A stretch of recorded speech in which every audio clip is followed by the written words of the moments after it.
네, 우리 함께 하나님의 말씀 보도록 하겠습니다. 오늘 함께 하실 말씀은 저번 주에 이어서 요한계시록 2장을 계속 보도록 하겠습니다. 제가 가진 성경으로는 400쪽에 있습니다. 신약 성경 400쪽 요한계시록 2장 8절로 11절까지 보도록 하겠습니다. 8절부터 11절까지 함께 보고 마지막 절은 저희가 함께 봅니다. 하나님의 말씀입니다. 서머나 교회의 사자에게 편지하라. 처음이며 마지막이요 죽었다가 살아나신 이가 이르시되 내가 내 환난과 궁핍을 알거니와 실상은 내가 부요한 자니라. 자칭 유대인이라 하는 자들의 비방도 알거니와 실상은 유대인이 아니요 사탄의 회당이라. 너희는 장차 받을 고난을 두려워하지 말라. 볼지어다 마귀가 장차 너희 가운데에서 몇 사람을 옥에 던져 시험을 받게 하리니 너희가 10일 동안 환난을 받으리라. 내가 죽도록 충성하라. 그리하면 내가 생명의 관을 너에게 주리라. 함께 봅니다. 귀 있는 자는 성령이 교회에게 하시는 말씀을 들을지어다. 이기는 자는 둘째 사망의 해를 받지 아니하리라. 네, 저번 주에 이어서 우리는 계속해서 주님의 교회를 향한 편지를 보고 있습니다. 주님은 에베소 교회에 그들이 버려버린 첫사랑에 대해서 편지를 하셨습니다. 그리고 그것은 에베소 교회에만 보낸 것이 아니고 오늘날 우리에게도 분명히 적용되는 말씀임을 우리가 보았습니다. 그리고 오늘 우리가 함께 읽은 본문에서는 주님께서 서머나 교회에게 편지하고 있습니다. 그런데 여러분, 오늘 이 서머나 교회에 편지하시는 주님의 모습은요, 저번 주에 우리가 봤던 에베소 교회와는 사뭇 다른 모습을 하고 있습니다. 저번 주에 우리가 에베소 교회에 편지하신 주님의 모습을 보았는데 그때 주님은 에베소 교회를 책망하시는 모습이 있었다면 오늘 이 서머나 교회에 편지하는 주님의 모습은 책망 대신에 격려로 함께 하는 것을 우리가 볼 수가 있습니다. 서머나는 어떤 도시였을까? 과연 어떤 도시였길래 주님께서 격려를 해주고 계시나? 서머나는 저희가 저번 주에 본 에베소에서 북쪽으로 50마일 정도밖에 떨어지지 않은 도시라고 합니다. 그래서 수많은 교부들, 이 철치 파더들은 이 서머나 교회를 에베소 교회의 라이벌로 기억을 하고 있습니다. 그리고 이 동시에 서머나는 에베소보다 바다에 더 가까웠기 때문에 항구가 더 발달된 도시였고요. 아시아와 로마를 이어주는 핵심적인 도시였고, 이 역사가들은 이 도시를 그 시대에 가장 아름다웠던 도시로 기억을 하고 있다고 합니다. 알렉산더 대왕이 다시 되찾은 땅으로서 이 서머나는 과학과 의학의 도시, 와인의 도시, 아름다운 빌딩과 부의 도시, 아시아의 첫 번째 도시 등 수많은 긍정적인 수식어가 붙은 도시가 바로 서머나였다고 역사가들은 그렇게 기억을 하고 있습니다. 그러나 이런 긍정적인 서머나에도 어두운 그림자가 있었으니 그것은 바로 이들의 종교였습니다. 여러분들이 잘 아시는 대로 서머나는 황제 숭배를 하기 위해서 템플 가디언이라는 성전을 만듭니다. 그리고 여기서 이제 본격적으로 그리고 또 공식적으로 황제를 숭배하는 것을 시작하게 되는 거예요. 그러니까 여기에 이 서머나에 있는 크리스천들은 이제 고난을 예감할 수 있는, 아무도 묻지 않아도 이제 좀 있으면 우리가 고난을 맞이하게 되겠구나, 이 고난이 점쳐지는 상황에서 우리 주님이 오늘 서머나에게, 이 서머나 교회에게 격려의 편지를 하고 있는 것을 우리가 볼 수 있다는 것입니다. 여러분들이 전쟁 영화를 보신 적이 있을 것입니다. 전쟁 영화를 보면 가끔 장교가 주인공에게 편지를 하는 모습이 나옵니다. 그렇죠?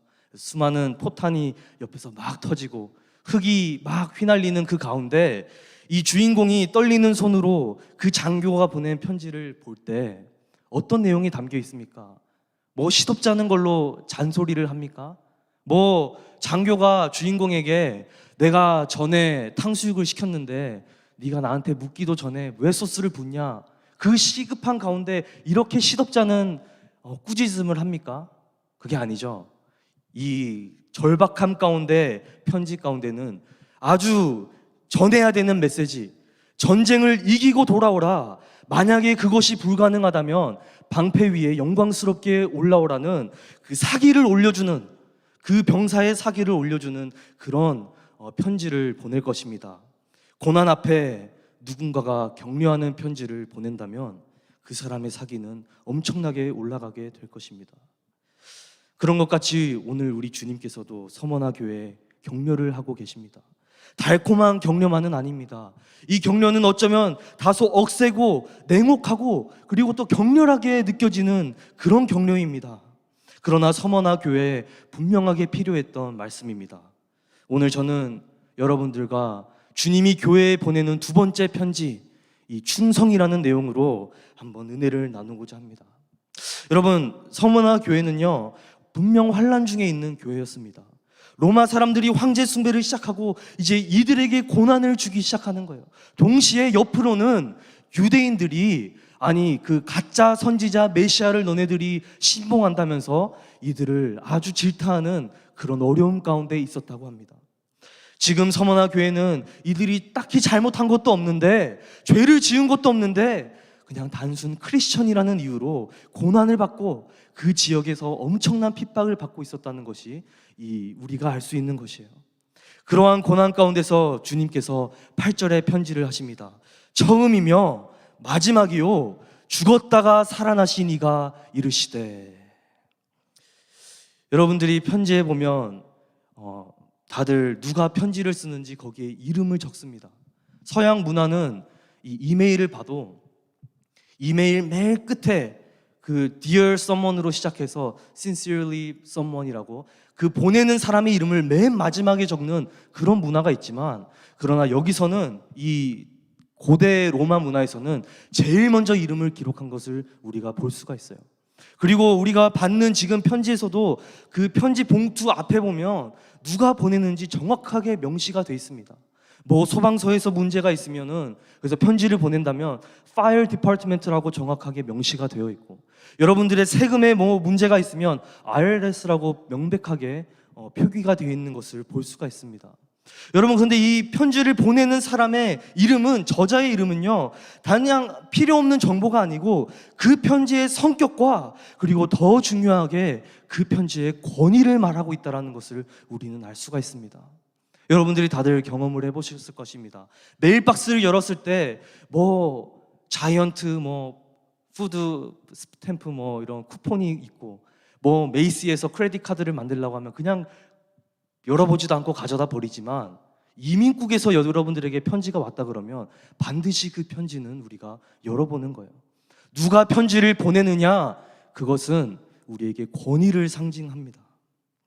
그리고 주님은 오늘 그 편지 머리글에 자신을 이렇게 설명하고 계시는 거예요. 처음이며 마지막이요 죽었다가 살아나시니다. 그리고 우리는 이 이름이 우리 주님에게 얼마나 걸맞는 이름인지 우리가 알 수가 있습니다.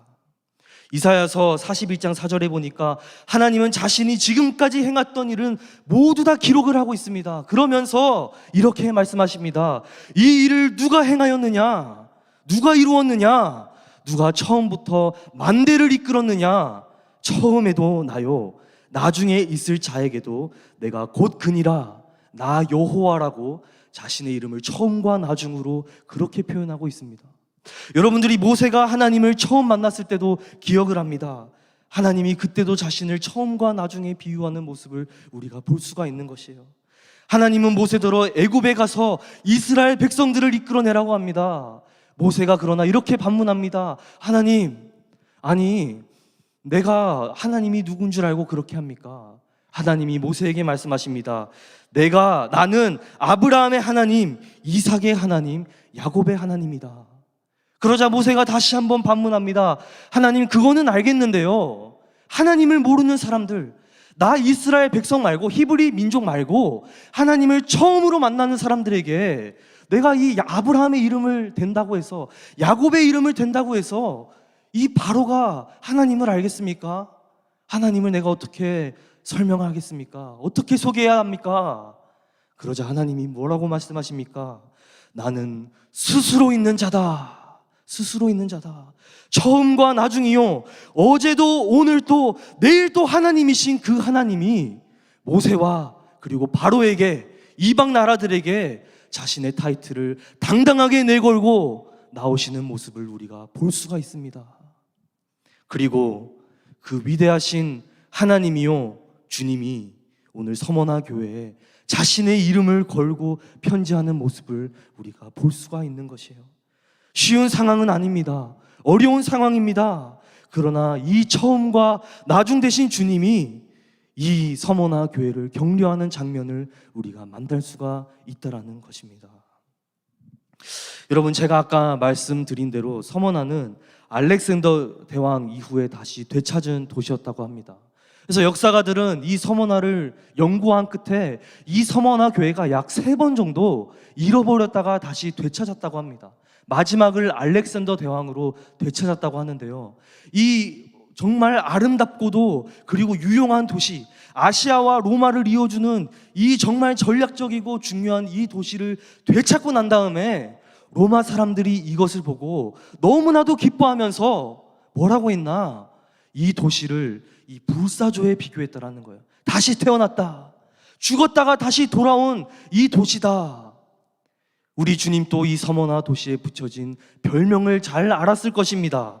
그래서 오늘 주님은 이 비유, 다시 살았다 죽어났다는 이 불사조의 비유를 자기에게로 가지고 오셔서 다시 태어난 자기를 나타내는 그런 모습을 볼 수가 있는 것입니다.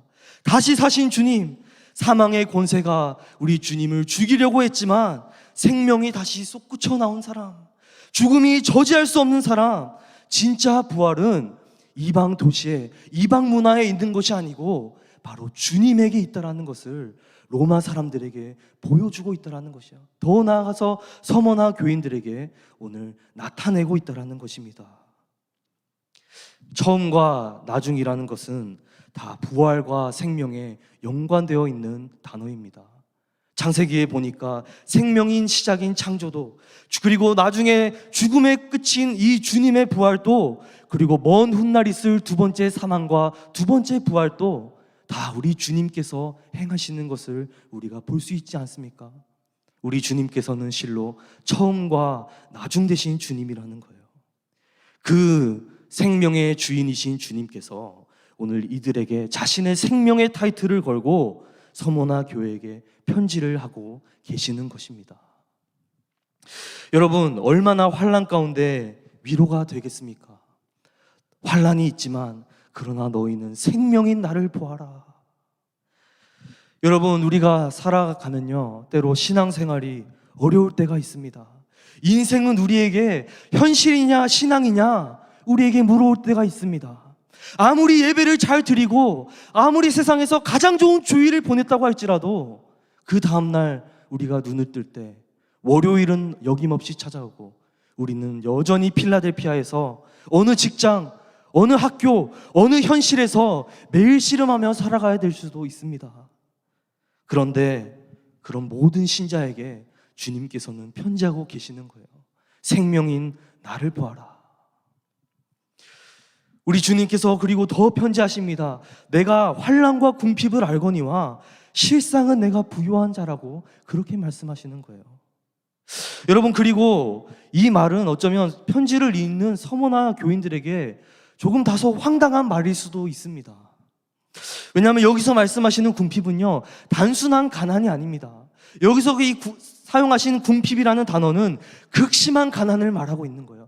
어느 정도의 극심한 가난이냐? beggar, 빌어먹는 사람, 자신에게 아무것도 없기 때문에 빌어서 먹을 수밖에 없는 사람들에게 사용되는 그 단어를 사용하고 있다는 거예요. 너희가 실상은 빌어먹어야 되는 사람들이나 그러나 너희들은 부유한 사람이다. 다소 황당할 수 있는 말씀입니다. 왜냐하면 이 당시 서머나 교인들은 극심하게 가난했기 때문에 그래요. 이들의 주업이 무엇이었냐? 이들은 옥수수 무역을 주업으로 했던 사람들입니다. 그런데 이 무역에서 가장 중요한 것은, 특히 식품의 무역은 가장 중요한 게 유통기한 아닙니까?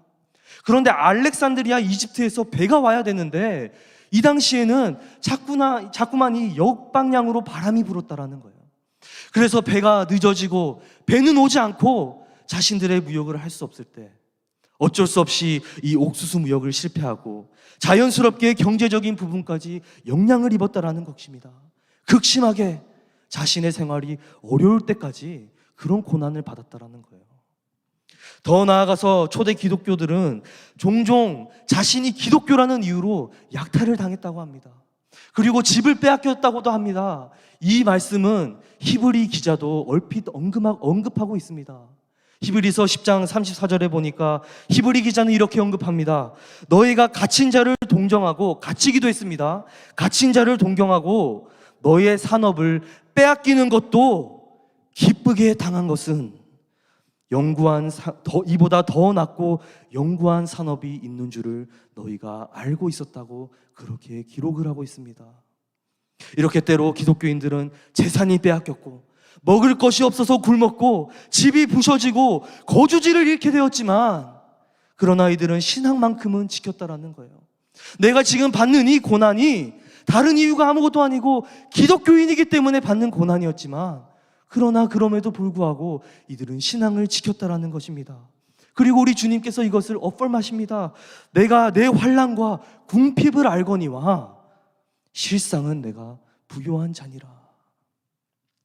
주님께서도 다 알고 계시는 거예요. 너희의 아픔, 너희가 신앙을 지키기 위해서 무엇을 희생하며 살아야 됐는지, 나의 이름 때문에 겪는 그 환난 내가 다 알고 있다. 때로는 빌어먹어야 되는 거 내가 알고 있다. 하지만 다 알고 있지만 사실 너네들 그거 아니? 너네들은 부유한 자들이야. 분명 가난은 존재했습니다. 어려움도 존재했습니다. 믿는다고 해서 현실이 바뀐 게 아닙니다. 하지만 우리 주님은 오늘 사람의 보지 못하는 그 영역까지도 보시고 계시는 듯한 말씀을 하시는 거예요. 사람이 보지 못하는, 사람의 육안으로는 보지 못하는 그 영적인 세계, 그 영적인 가치, 이런 것까지 주님께서는 보시는 듯한 말씀을 오늘 서모나 교회에 하시고 계시는 거예요. 그리고 이 말씀은 과거에서 주님께서 하셨던 말씀을 생각나게 합니다.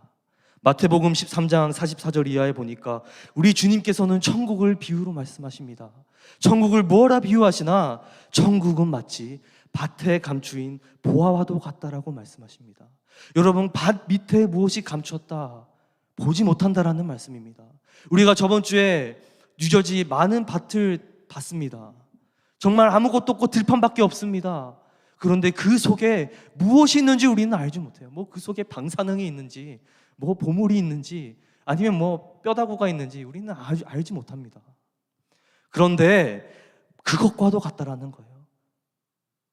우리가 보지 못하지만 그 농부가, 저 지나가는 사람이 그 농부의 땅을 사기 위해서 자신의 모든 것을 포기하고 그것을 되찾는 것 같이 눈에 보이지 않는 가치관에 대해서 말씀하고 계십니다. 더 나아가서 어부가 낚시 그물을 거두는 것과도 같다고 말합니다. 낚시 그물을 걷었을 때 수많은 물고기가 있습니다. 그런데 생선을 알지 못한 사람들은 와, 꽉 찼구나, 아주 대박이다, 이것을 가져가겠지만, 이 생선을 잘 아는 어부, 이 어부는 그 생선의 가치를 보고 필요 없는 생선은 다시 물에 버리고 그 공간을 더 만들어서 더 많은 물고기를 낚는 것과도 같다고 주님께서는 그렇게 말씀하고 계십니다. 여러분, 사람의 시각의 차이에 따라서요, 무언가를 볼 수 있는 능력이 달라지는 것이에요. 여러분들이 비행기를 타보셨을 것입니다. 비행기를 타기 전에는 모든 것들이 다 다 자세하게 보입니다. 오늘 핑크색, 뭐 파랑색, 뭐 명품, 좋은 자동차, 이런 걸 다 우리가 볼 수 있어요. 근데 여러분들이 비행기를 타고 높게 올라가면 아무것도 보이지 않는 거예요. 무슨 자동차인지, 어떻게 좋은 집인지, 뭐 명품인지, 그런 거 다 우리가 알 수 없는 것처럼 사람의 시각의 차이에 따라 볼 수 있는 것이 있고 보지 못하는 것이 있다고 주님은 그렇게 언급을 하고 계십니다. 환난이 있으나 실상은 부유한 자다. 무슨 말씀입니까? 예수를 믿는 사람들에게는 모든 것이 다 가졌다라는 거예요. 나를 위해서 가난해지신 주님, 나를 위해서 고난당하신 그 주님, 그 주님을 믿는 사람, 그 주님은 영안을 뜨고 세상 정욕에 목숨을 걸 필요가 없다라고 주님께서는 그렇게 격려를 해주고 계십니다. 정녕 우리의 식탁이 비어 보일지라도, 여러분들 식탁 앞에 아무것도 없어 보일지라도 여러분들은 주님의 식탁에 초대받은 사람들 아닙니까? 주님의 식탁에 앉아서 주님과 함께 먹고 마시며 누리는 사람들 아닙니까? 주님을 먹는 사람들 아닙니까? 우리 주님께서는 오늘 서머나 교인들에게 이 장면을 보여주고 계시는 것입니다. 그리고 이것은 주님께서 이미 하신 말씀이라는 거예요. 요한복음 6장 27절에 보니까 썩을 양식을 위하여 일하지 말고 영생하는 양식을 위하여 일하라, 노동하라. 노동을 하는데 우리가 이 밑에 썩어질 것을 위해 하지 말고 이 썩지 아니하는 하늘에 있는 영생을 위해서 하라고 주님께서 그렇게 말씀하시는 거예요. 그리고 이 양식은 하나님께서 주신다고 그렇게 말씀하시고 계십니다. 이 거저 주시는 양식, 영생하도록 하는 양식, 우리가 이 양식을 인하여서 하나님을 기뻐하고 예배하는 것 아닙니까? 그 양식 대신 주님께서, 우리에게 모든 것을 내어주신 주님께서, 우리 때문에 가난해지고 헐벗으신 그 주님께서 우리에게 오늘 말씀하시는 거예요. 너희의 장차받을 고난을 두려워하지 말라. Fear not. 이 말씀은 주님께서 구약에서 수차례 하신 말씀입니다. 이제 주님께서 이 이스라엘 백성들을 이끌고 약속의 땅으로 가야 되는데 이스라엘 백성들이 약속의 땅으로 들어가기에는 너무나도 두려운 거예요. 들어갈 수가 없는 것이에요. 광야에서 내가 어떻게 들어갈까? 약속의 땅으로 들어가지 못하는 이 이스라엘 백성들에게 우리 주님께서 두려워하지 말라고 말씀하십니다. 내가 너희와 함께하리라. 임마누엘 하리라. 그리고 그 임마누엘 하리라 하신 우리 주님께서 약속하신 대로 사람의 옷을 입고 오셔서 사람들 가운데 임마누엘 하시면서 약속의 땅으로 인류를 인도하지 않습니까? 그리고 그 주님께서 오늘 여러분들에게 편지하시는 거예요. 두려워 말라. 신앙을 지키면서 받는 고난을 두려워 말라고 그렇게 말씀하고 계십니다. 마가복음 6장의 말씀을 여러분들이 기억하십니까? 주님께서 오병이어의 기적을 일으키시고 이제 수많은 인파를 피하여서 기도하러 가십니다. 강을 건너서 산으로 기도를 하러 가시는데 이제 기도를 다 끝내고 다음날 내려오려고 하니까 파도가 많이 일어서 이 제자들이 배를 타고 주님을 모시러 오지 못하는 거예요. 그러니까 우리 주님께서 물 위를 걸어오십니다. 그러니까 제자들이 배에서 새벽에 웬 사람이 물 위를 걸어오니까 막 소리를 지르면서 난리가 난 거예요. 귀신이라고. 귀신이 왔다고 그렇게 놀랐는데 우리 주님께서 제자들을 보고 뭐라고 말씀하십니까? 내니 두려워 말라. 그리고 그 후 누가복음 24장 36절 이하에도 비슷한 내용의 말씀이 나옵니다. 이제 우리 주님의 모든 순환을 이기셨습니다. 십자가의 고난은 다 끝났고 영광스러운 몸을 입고 부활하셨는데 제자들이 그를 알아보지 못하거든요. 제자들이 그를 알아보지 못하고 유령인 줄 알고 놀랍니다. 그때 두려워하는 이 주님께서 다시 한번 말씀하십니다. 어찌하여 두려워하며 어찌하여 마음에 의심이 일어나느냐? 내 손과 발을 보고 나인 줄을 알아라. 그리고 나를 만져보아라고 하면서 자신의 그 못자국과 이 손의 못자국과 발의 못자국을 이 제자들이 만질 수 있게 내어주는 장면이 나옵니다. 그리고 그 제자들이 못자국을 만져보면서 그 모든 두려움, 자신들이 갖고 있었던 그 모든 두려움이 녹아내리는 장면을 우리가 보게 되지 않습니까? 여러분, 오늘 주님께서 손수 나타나셔서 두려워 말라라고 말씀하신 그 주님이 여러분들에게 동일하게 편지하고 계시는 거예요. 두려워하지 말라. 그리고 제자들이 그 손과 발을 만질 때 두려움이 녹아내렸던 것처럼 오늘 우리가 어떻게 두려움을 상대합니까? 신앙의 길을 가면서 신앙 때문에 받는 환난, 내가 어떻게 이것을 이겨냅니까? 우리가 이겨낼 방법은 오직 주님의 그 십자가의 못을 만지는 것밖에 없다라는 것이에요. 매일 우리가 살아가면서 매일 우리 마음 가운데 일어나는 의심과 두려움을 주님의 십자가 그 못자국을 바라보면서 이겨내야 된다라는 것입니다. 많은 기독교인들이 신앙 때문에 옥에 갇히고 환난을 겪었습니다. 로마 시대에는요, 주님이 돼서는 안 된다라는 거예요. 예수님이 주님이 돼서는 안 된다라는 거예요. 오직 시저만 큐리오스가 돼야 된다라는 거예요. 만약에 황제를 주로 모시지 않는다면 그것은 로마에 있을 자격이 안 됩니다. 로마 시민이 될 자격이 없는 사람이고 범죄자요, 죄수로서 옥에 갇혀야 됐다라는 거예요. 고난을 받았다라는 거예요. 여기서 우리 주님께서 10일 동안 고난을 받아야 되는데 두려워하지 말라고 말씀하시는 것입니다. 성경의 숫자를 해석할 때는 여러 방식이 있습니다. 문자적인 방식도 있고 그리고 상징적인 것도 있는데요. 여기서 많은 학자들이 이구동성으로 얘기하는 것은 여기서 주님이 말씀하신 10일은 문자적인 10일이 아니고 상징적인 10일이라는 거예요. 상징적인 10일. 무슨 말씀이냐? 자기를 나타낼 때 예수님이 자신을 설명할 때는 자신의 타이틀은 처음과 나중이라고 하면서 알파와 오메가라고 하면서 이 창세와 종말이라고 표현하면서 너희들이 받는 고난 10일이다. 여러분, 거저받는 장사 아닙니까? 남는 장사 아닙니까? 우리가 영원한 주님을 따르면서 이 신앙 때문에 받는 고난, 우리가 신앙 때문에 받는 불이익이 있을 수 있습니다.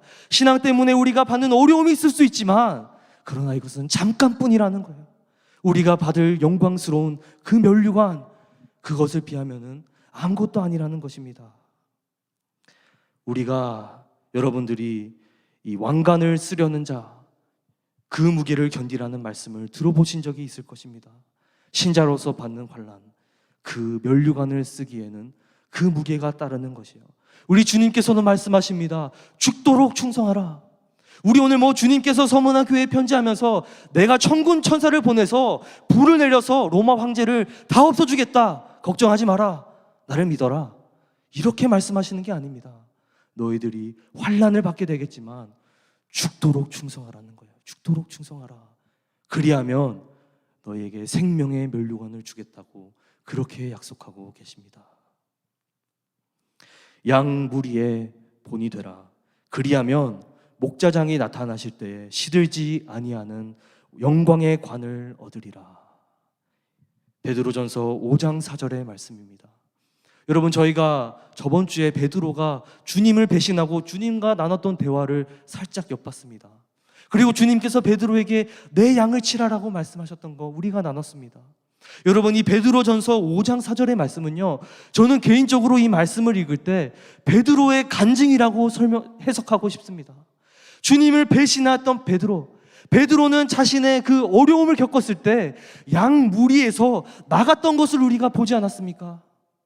무리의 본이 되기는커녕 양 무리에서 나가버려서 상관없는 곳으로 갔지만, 그러나 이 정말 고통받는 suffering servant를 보고 도망갔던 이 양을 다시 되찾아온 목자, 다시 되찾아온 이 고난을 받은 목자, 그리고 이 양을 다시 되찾아서 나를 사랑하느냐, 사랑을 회복시켜준 이 주님을 보면서 양의 무리였던 베드로가 이제 이 무리의 본이 되는, 무리를 이끌어가는 양이 됐던 것을 우리가 기억을 하고 있습니다. 그리고 그 영광스러운 길을 가고 베드로가 신앙의 그 간증처럼 말하는 거예요. 양 무리의 본이 되라. 그리하면 목자장이 나타나실 때에, 언젠가 베드로가 한번 배신했죠. 그런데 주님께서 기필코 나타나셔서 회복시켜 주셨죠. 우리가 언젠가 이 고난이 끝나고 목자장이 영광스럽게 다시 오실 것입니다. 두 번째 재림을 하실 것입니다. 목자장이 나타날 때에 시들지 아니하는 영광의 관을 얻으리라. 베드로전서 5장 4절의 말씀입니다. 우리가 이 양 무리의 본이 되어서 우리가 주님께 죽도록 충성하는 그런 청년부가 되기를 바랍니다.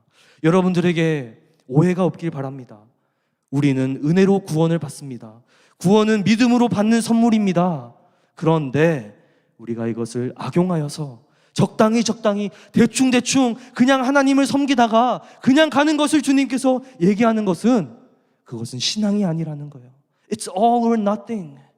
우리 주님 앞에 나아갈 때 양의 무리의 본이 되어서 죽도록 충성하는, 그리하여서 영광의 면류관을 받는 여러분들이 되시기를 바랍니다. 제가 여러분들에게 결론적으로 말씀드립니다. 올림픽이 이제 폐막을 합니다. 근데 여러분이 이 승자들이 기뻐하는 것을 보게 됩니다. 그리고 메달을 받는 모습도 우리가 보게 됩니다. 근데 여러분이 메달을 받고 하는 이 운동 스포츠들은요, 사실 로마 시대에도 존재했던 스포츠들입니다. 근데 이 당시에는 메달이 아니고 면류관을 받았다라는 거예요. 면류관. 이 면류관을 받기 위해서 얼마나 많은 수고를 합니까? 아무도 보지 않는 때에 일어나서 다 그냥 수고를 하는 거예요. 구격군들은 그냥 재밌게 TV 틀고 쇼를 보듯이 봅니다. 그런데 정작 면류관을 받을 때는 구경꾼들은 면류관을 받지 못하고 그 순간에도 구경을 할 수밖에 없는 것이에요. 여러분들은 면류관을 받기 위해서 여러분들 주님 앞에 죽도록 충성하는 양의 무리입니까? 양의 무리의 본입니까? 아니면 신앙의 구경꾼입니까? 오늘 우리 주님께서 영생교회에 동일하게 편지하시고 계십니다. 귀 있는 자는 성령이 교회들에게 하시는 말씀을 들을지어다. 이기는 자는 둘째 사망의 해를 받지 아니하리라. 아멘. 우리 시간 찬양 한 곡 하도록 하겠습니다. 말씀을 생각하면서요, 우리가 이 시간 찬양할 때 볼지어다 찬양을 하실 텐데, 여러분, 제가 정말 꿈꾸는 날이 있습니다. 제가 말씀드린 대로 언젠가 우리 영광스러운 주님이 돌아오실 것입니다. 우리가 주님의 은혜를 오해하여서 대충 믿고 대충 그냥 우리가 살다가 면류관을 받겠지. 여러분, 성경은 이러한 것을 믿음으로 표현하고 있지 않습니다. 주님께서는 죽도록 충성하라고 우리에게 요구하고 계시는 거예요. 그리고 언젠가 우리가 주님이 말씀하신 대로 여기에 계신 여러분들 모두가 그 면류관을 받기 원합니다. 근데 여러분, 제가 꿈꾸는 게 뭔지 아십니까? 저희가 맨 처음 찬양한 대로 우리가 받은 그 면류관을 다시 그 주님의 보좌 앞에 벗어드리면서 주님만이 우리의 면류관이십니다. 주님만이 우리의 예배의 이유이시고 우리가 기뻐하는 상급입니다. 영광스럽고 감격스러운 날이 아닙니까? 여러분, 우리가 이 시간 다시 한번 찬양하면서 주님의 마음의 문을 열고, 주님에게 마음의 문을 열고 주님 앞에 나아가는 우리 되길 바랍니다. 주님께서 오늘 또 편지하시는 이 요한계시록의 말씀을 우리 마음에 새기는 마음으로 이 시간 찬양합니다. 볼지어다 내가 문 밖에, 볼지어다 내가 문 밖에 서서 두드리노니, 볼지어다 내가 문 밖에 서서 두드리노니,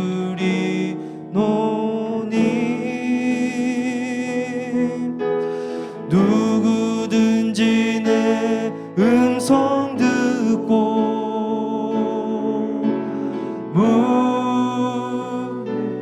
열면, 누구든지 내 음성 듣고 내 음성 듣고 문을 열면